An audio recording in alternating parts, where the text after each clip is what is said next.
اللہ من الشیطان الرجیم بسم اللہ الرحمن الرحیم اللہم صلی علی محمد و آل محمد السلام علی الحسین علیہ السلام وعلی علی ابن الحسین علیہ السلام وعلی اولاد الحسین علیہ السلام وعلی اصحاب الحسین علیہ السلام۔ میرے تمام سننے اور دیکھنے والے مومنین اور مومنات کو میری طرف سے اور میرے چینل ناطق قرآن کی جانب سے السلام علیکم۔ ایام عزا حضرت امام حسین علیہ السلام ہدیہ تعزیت پیش کرتے ہیں، خاص طور پر اپنے وقت کے امام حضرت امام عصر عجل اللہ تعالی فرج شریف کی بارگاہ میں، اور پرسہ پیش کرتے ہیں جناب فاطمہ الزہرا سلام اللہ علیہا کی بارگاہ میں۔ محرم کا آغاز ہو چکا، کہنے کو محرم کا چاند نظر آ گیا، یکم محرم ہو گئی، مگر در حقیقت کربلا والوں کا سفر 28 رجب سے شروع ہو چکا تھا۔ کربلا کے واقعات کا آغاز جو ہے اس کو شروع ہوئے ہوئے کئی دن ہو گئے، اور یہ کربلا میں پہنچنا حضرت امام حسین کا محرم کے دنوں میں، تو محرم کو جب بھی یاد کیا جاتا ہے، حضرت امام حسین علیہ السلام کے غم کو جب بھی یاد کیا جاتا ہے، تو محرم کے یکم سے یاد نہیں کیا جاتا، بلکہ رجب سے یاد کیا جاتا ہے، کہ جب اس اہل بیت نبوت صلی اللہ علیہ وآلہ وسلم اس گھرانے نے مدینہ جیسے شہر کو چھوڑا، اپنے نانا کے روزے کو چھوڑا، اپنی والد گرامی حضرت فاطمہ الزہرا سلام اللہ علیہا کے مزار کو چھوڑا، اور اس وطن کو چھوڑا جس سے حضرت امام حسین علیہ السلام کو بہت پیار تھا، بہت عشق تھا۔ تاریخ میں ملتا ہے کہ حضرت امام حسین علیہ السلام جب گھر سے چلے ہیں تو جب تک مدینے کے در و دیوار نظر آتے رہے، حضرت امام حسین علیہ السلام مڑ مڑ کے پیچھے دیکھتے رہے۔ حکومت وقت نے ارادہ کر لیا تھا کہ حضرت امام حسین علیہ السلام سے بیعت کا مطالبہ کرنا ہے، ان سے بیعت لینی ہے۔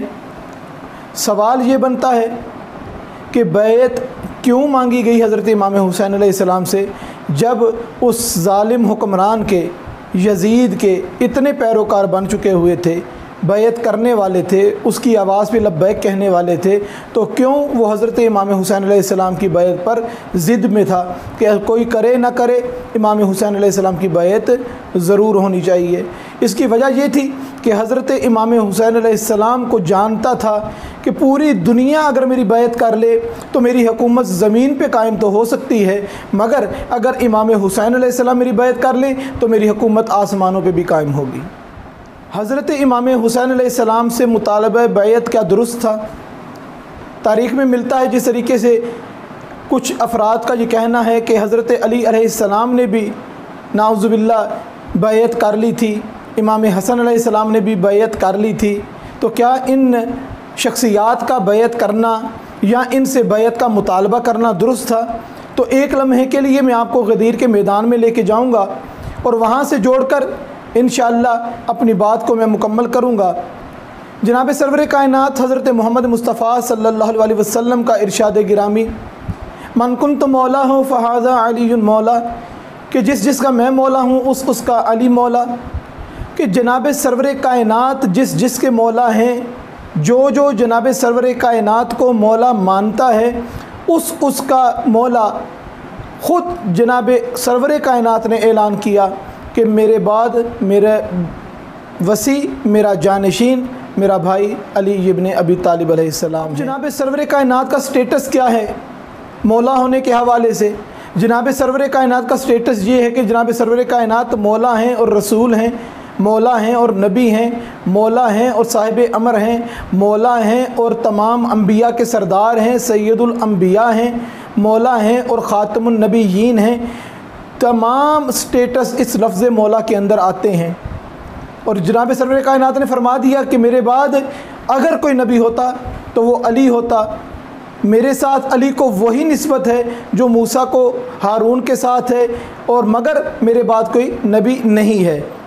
اب جس وقت مولا مانا جناب سرور کائنات کو، اور جس حیثیت سے جناب سرور کائنات کو مولا مانا، اسی حیثیت سے جب جناب علی علیہ السلام کو کوئی مولا مانے گا تو یاد رکھیں کہ جناب سرور کائنات سے کوئی بیعت کا مطالبہ نہیں کر سکتا تھا، بالکل ویسے ہی جناب علی سے بھی کسی کا مطالبہ بیعت کرنا حرام تھا، کہ وہ علی سے بیعت نہیں مانگ رہا، وہ در حقیقت جناب سرور کائنات حضرت محمد مصطفیٰ صلی اللہ علیہ وسلم سے بیعت کا مطالبہ کر رہا ہے۔ یہی بیعت ہے جس پہ مضر تھا کہ اگر حضرت امام حسین میری کر دیں تو فقط حضرت امام حسین علیہ السلام کی بیعت نہیں، وہ جناب امام حسن علیہ السلام کی بیعت بھی ہے، وہ جناب علی علیہ السلام کی بیعت بھی ہے، وہ جناب سرور کائنات حضرت محمد مصطفیٰ صلی اللہ علیہ وسلم کی بیعت ہے، اور صرف یہاں تک نہیں، آدم سے لے کے حضرت عیسیٰ تک تمام انبیاء کی بیعت حضرت امام حسین علیہ السلام کی بیعت میں چھپی ہوئی تھی۔ اسی بیعت کے مطالبے کے لیے حضرت امام حسین علیہ السلام کو یزید کا پیغام دینے کے لیے دربار میں بلایا گیا۔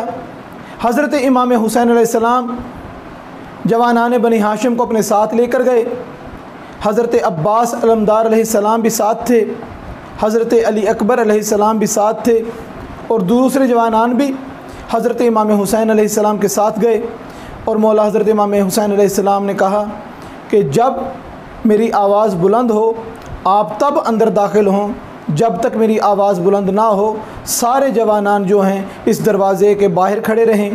حضرت امام حسین علیہ السلام اکیلے دربار کے اندر تشریف لے کر گئے، اور انہوں نے حضرت امام حسین علیہ السلام کے آگے یزید کی بیعت کا مطالبہ رکھا۔ حضرت امام حسین علیہ السلام نے جس کو سنا اور یہ پورے درباریوں سے کہا، کیا تم مجھ سے اس شخص کی بیعت چاہتے ہو جو شرابی ہے؟